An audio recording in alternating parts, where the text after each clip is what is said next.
instituída. O que nós temos culturalmente é um vício chamado de normose judicial. Sabe o que é normose? Talvez alguém não saiba o que é normose, mas não sabe o que é escoliose, por exemplo. Escoliose é uma doença que entorta para um lado ou para o outro a coluna vertebral. Escoliose. Pois bem, a normose é uma tortuosidade da normalidade. É uma patologia intelectual de entender-se que aquilo é normal, quando aquilo é perverso, aquilo não é eticamente normal, aquilo não é correto, não é justo.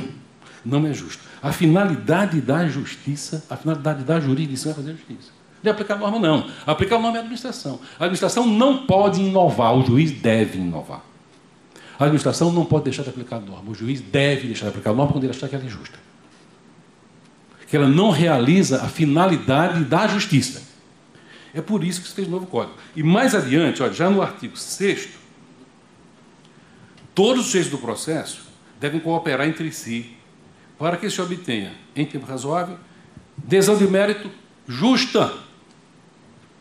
Decisão de mérito justa e efetiva. Quem vai dizer o que é a justiça? Talvez aqui, digamos que aqui tenha, só citar um número, digamos que tenha 700 pessoas, eu não sei quantos tem, digamos que 700 pessoas. Talvez ninguém saiba o que é a justiça. Cada qual consulte a sua consciência, o seu arquivo de reflexões, e diga, não, eu não sei o que é a justiça. Mas uma coisa eu sei que todos sabem, a injustiça. Todo mundo reconhece a injustiça quando encontra. É como o amor, que não se sabe definir o que é, mas sabe quando topa com ele. O Fernando é especialista nisso. Sabe muito bem quando encontra, né? Pois bem, é assim que se dá com a injustiça. Um escritor indiano, chamado Amartya Sen, ganhou o Prêmio Nobel de Literatura, de Economia, uns anos atrás aí, ele diz o seguinte, que a função dos juízes é evitar a injustiça. Não é promover a justiça. Porque a justiça, nós temos perplexidade de saber o que é justo para mim não é para você. Mas a injustiça, você está aqui uma coisa que não se aplica a ninguém daqui. A injustiça é como mulher feia, todo mundo sabe. Todo mundo concorda. Nós sabemos o que é injustiça. Podemos não saber o que é a justiça. Mas veja quando diga assim. Quando se diz assim, por exemplo, o sujeito pagou as custas no prazo, apenas não juntou o comprovante na petição recursal. Deserto. Isso é uma injustiça. Não, mas a lei... Que lei? Tem uma lei que diz isso? Pois essa lei para mim não vale. Eu vou conhecer do recurso da pessoa e decidi-lo pelo seu mérito, que eu não entender que deva ser. Isto é a justiça. Olha, mais adiante, dizendo o Código, ao aplicar o ordenamento jurídico, o atual Código fala em aplicar as leis.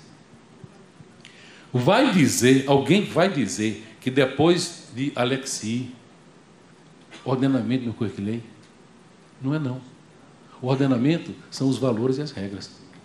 Nós somos habituados a trabalhar com as regras, e somente com as regras, na normose judicial, imaginando que seguir as regras é fazer o certo, é fazer o justo, é fazer o correto, independentemente do conteúdo da regra. Nessa hipótese, desembargador José Eduardo, o juiz não está julgando coisa nenhuma. Quem julgou foi o legislador, o autor da norma, mesmo que essa norma seja um precedente judicial repetitivo ou vinculante. Por quê? Se imagina que alguém é capaz de apreender, antes de elaborar uma regra, todos os detalhes dos problemas futuros, por mais sabido e danado que essa pessoa seja.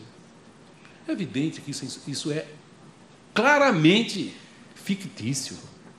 O novo Código dá ao juiz, doutor Fernando, essa possibilidade, ao aplicar o ordenamento jurídico, portanto, os valores, os princípios e as regras.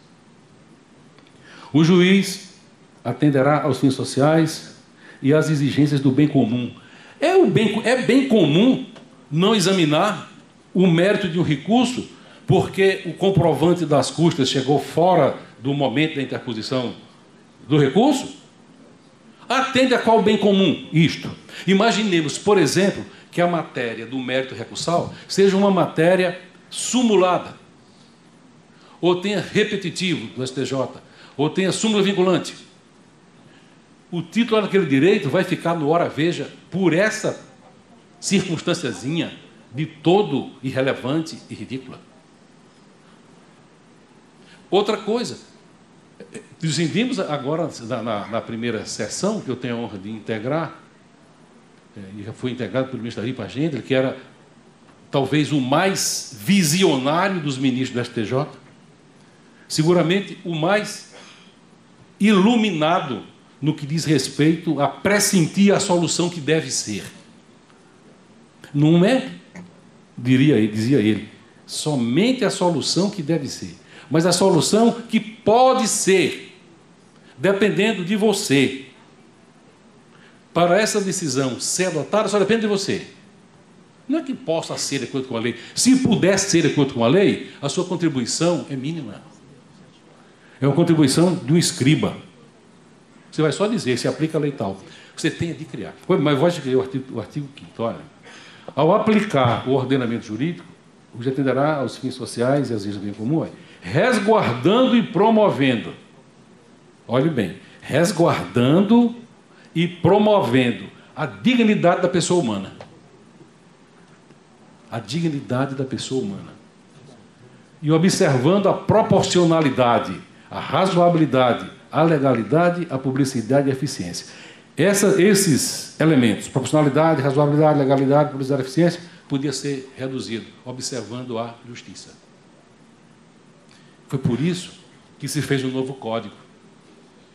O código anterior não comportava, dentro de seus limites estreitíssimos, mesmo depois das alterações, principalmente aquelas super alargadoras que o saudoso ministro Sábio de Figueiredo Teixeira imprimiu. Você conheceu bem, era um magistrado, digamos assim, atormentado pela ideia de justiça. Completamente atormentado pela ideia de justiça, o ministro Sábio. Eu convivi pouquíssimo com ele, mas tive a oportunidade, mesmo depois de ele afastado, por uma enfermidade insidiosa, tive a oportunidade de, em várias ocasiões, debater com ele sobre isso que estou falando aqui.